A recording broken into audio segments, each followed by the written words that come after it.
नमस्कार, मैं हूं आपके साथ ईशा निकी और आप सभी का स्वागत है इंडिया टीवी के डिजिटल प्लेटफॉर्म पे। सोचिए एक ऐसा शख्स जिसने भारतीयों को और करोड़ों भारतीयों को डिजिटल पहचान दिलाई और इतना ही नहीं बल्कि भारत के डिजिटल पेमेंट को दुनिया के सामने रखा और दुनिया के सामने ऐसे रखा कि आज भारत का डिजिटल पेमेंट सिस्टम एक मिसाल बनकर उभरा है।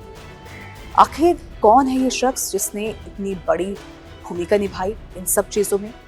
और ऐसे में अब इस शख्स के कंधों पर करोड़ों भारतीय युवाओं का भविष्य है। इनका नाम है नंदन नीलेकणी।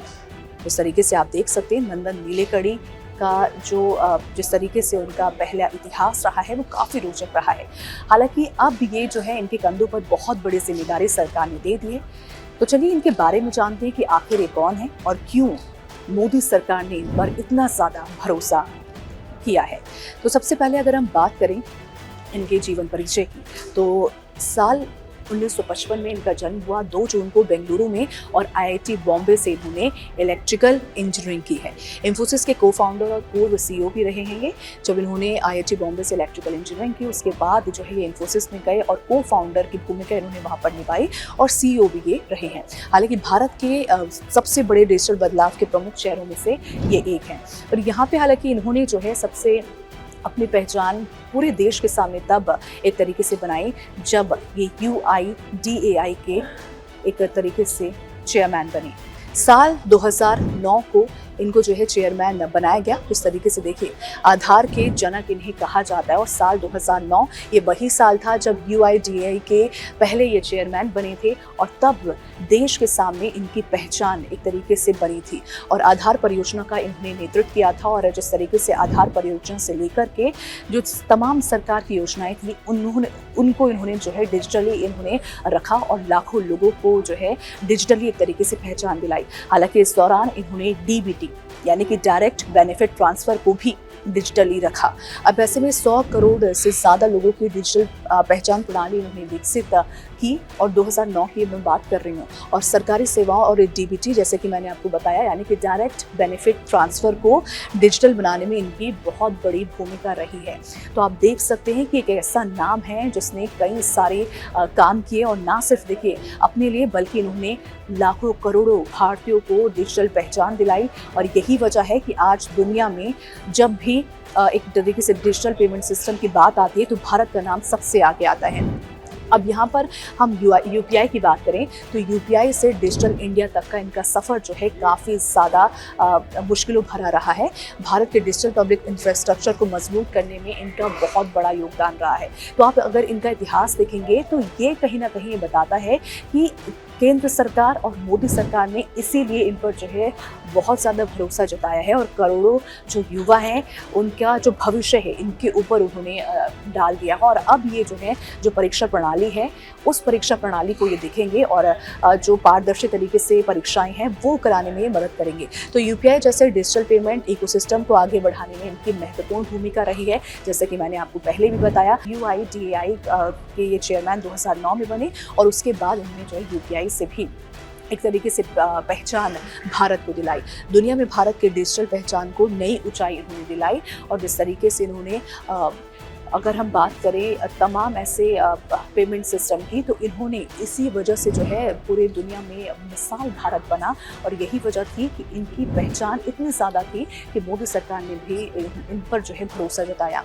पीएम मोदी को इन पर भरोसा क्यों है ये भी जान लेते क्योंकि तमाम लोगों के मन में यही सवाल है कि आखिर इन पर ही क्यों इतना भरोसा पीएम नरेंद्र मोदी ने जताया, मोदी सरकार ने जताया। सबसे पहले हम नीट पेपर लीक की बात करें जिसको लेकर तमाम जो है प्रदर्शन हुआ और तमाम जो युवा हैं वो सड़कों पर निकले।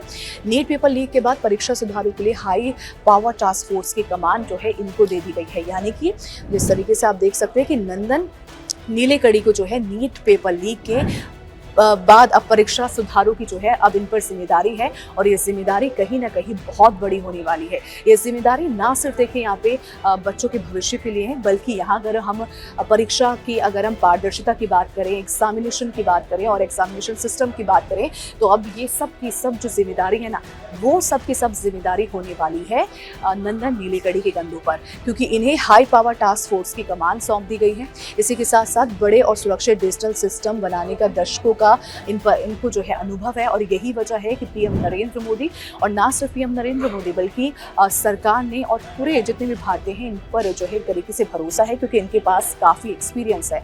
और यही वजह है कि बड़े और सुरक्षित डिजिटल सिस्टम को जो है बनाने में इनका अनुभव है, और यही अनुभव अब जो है काम आएगा। और यही वजह है कि पीएम नरेंद्र मोदी ने इन पर भरोसा जताया, और पेपर लीक के बाद जो परीक्षा सुधार है इन पर जो है एक बड़ी जिम्मेदारी दी गई, और इन्हें हाई पावर टास्क फोर्स की जो है एक तरीके से कमान सौंपी गई, और इन्हें वहाँ पर जो है एक तरीके से परीक्षा सुधारों के लिए वहाँ पर रखा गया। अब सबसे बड़ी बात यह है कि सरकार का यहाँ पर लक्ष्य क्या है, और नंदन नीलेकणी का यहाँ पर लक्ष्य क्या होने वाला है, उनका टारगेट आखिर क्या होने वाला है। टारगेट होने वाला है कि पारदर्शी, यानी कि जो परीक्षा होगी वो पारदर्शी हो, ट्रांसपेरेंसी उस एग्जामिनेशन में हो और उस एग्जाम में हो, सुरक्षित और टेक्नोलॉजी आधारित परीक्षा व्यवस्था। टेक्नोलॉजी जिस तरीके से आप देख सकते हैं कि उन्होंने ना सिर्फ करोड़ों भारतीयों को जो है डिजिटल पहचान दिलाई, बल्कि इन्होंने जो है भारत के डिजिटल पेमेंट सिस्टम को भी दुनिया के सामने रखा। और यही वजह है कि टेक्नोलॉजी में इनकी जो नॉलेज है वो काफ़ी ज़्यादा अच्छी है, और इसीलिए सुरक्षित और टेक्नोलॉजी आधारित परीक्षा व्यवस्था कराने की जिम्मेदारी भी इन्हीं के कंधों पर होने वाली है। अब देखिए इनकी जिम्मेदारी क्या क्या होगी, और जो एक तरीके से इनको पद मिला है उस पद में इनकी जिम्मेदारी क्या क्या होने वाली है। परीक्षा प्रणाली को पेपर लीक और धांधली से सुरक्षित बनाना है, क्योंकि आप सभी को पता है कि नीट पेपर लीक जब हुआ तो कहीं ना कहीं लोगों के मन में ये सवाल था कि आखिर ये सब चीज़ें कब रुकने वाली है। क्योंकि ना सिर्फ देखिए नीट पेपर लीक, बल्कि काफ़ी सारे ऐसे एग्ज़ाम थे जिसको लेकर एक खबर सामने आई थी कि यहाँ ट्रांसपेरेंसी नहीं है, पारदर्शिता नहीं है एग्ज़ाम को लेकर, और यही वजह थी कि युवाओं को सड़कों पर उतरना पड़ा, और सड़कों पर उतर कर उन्होंने जो है प्रदर्शन किया, जिसके बाद पीएम नरेंद्र मोदी ने रात के 2 बजे ये ऐलान किया था कि अब हम जो है एक बिल पेश करेंगे सदन में, और इस बिल को जो है कानून में बदलेंगे, और कड़ी से कड़ी सज़ा उन लोगों को मिलेगी जिन्होंने पेपर लीक करवाया, और आगे चलकर जिन्होंने अगर ऐसा काम भी किया तो कड़ी से कड़ी कार्रवाई यहाँ पर होने वाली है। अब ऐसे में यही वजह थी कि नंदन नीलेकणी जो है मैदान पर उतरे, और उन पर जो है पीएम नरेंद्र मोदी और मोदी सरकार ने भरोसा जताया। तो जिम्मेदारी इनकी होने वाली है कि परीक्षा प्रणाली को पेपर लीक और धांधली से सुरक्षित बनाना है, साथ ही साथ टेक्नोलॉजी आधारित सुधारों की सिफारिश देना है। इसी के साथ साथ सरकार को ऐसा सिस्टम तैयार करने में मदद करना है जिस पर छात्रों का भरोसा जो है वो बढ़ जाए। देखिए ये सबसे ज़्यादा जो है इम्पॉर्टेंट होने वाला है, और सबसे ज़्यादा इसकी भूमिका होने वाली है, क्योंकि छात्रों का भरोसा जो है अभी हाल फिलहाल के लिए थोड़ा सा डगमगाया हुआ नजर आ रहा है, और छात्रों को जो है यही सवाल उनके जहन में है कि आखिर अब शिक्षा मंत्री कौन होगा, और आगे जो है किस तरीके से परीक्षा प्रणाली चेंज होगी। और जिस तरीके से पीएम नरेंद्र मोदी ने बिल पास करने की भी बात कही, और तमाम उन्होंने ये बात कही है कि अब जो है आगे चलकर जो भी होगा वो कहीं ना कहीं छात्रों के लिए काफ़ी ज़्यादा उनके हित में रहने वाला है। अब ऐसे में सरकार को ऐसा सिस्टम तैयार करने में अब ये जो है नंदन नीलेकणी मदद करेंगे, जिसमें छात्रों का भरोसा जो अभी छात्रों का भरोसा अभी उतना नहीं रहा है, लेकिन अब ये जो है सरकार के साथ मदद करेंगे कि उनका जो है भरोसा सरकार पर रहे, जो शिक्षण प्रणाली है उस पर रहे, और यही उनकी सबसे ज़्यादा अब आगे जिम्मेदारी होने वाली है। अब आगे अगर हम बात करें उनकी, तो जिम्मेदारी देखिए बहुत सारी, और ये जिम्मेदारी कहीं ना कहीं बताती है कि मोदी सरकार का इन पर भी बहुत भरोसा है, और साथ ही साथ देश के जो करोड़ों युवा हैं उनको भी इन पर बहुत ज़्यादा भरोसा है। और यही वजह है कि मोदी सरकार ने इनको जो है अब टास्क फोर्स का जो है कमान एक तरीके से सौंप दी है, और अगर अब कोई भी एग्जामिनेशन होता है, कोई भी एग्ज़ाम होता है, तो उस एग्ज़ाम को पारदर्शी कैसे बनाया जाए, उस एग्ज़ाम को ट्रांसपेरेंट कैसे बनाया जाए, और बिना नकल के, बिना किसी झंझट के जो है वो एग्ज़ाम कैसे किया जाए, ये सारी जिम्मेदारी इन पर होने वाली है।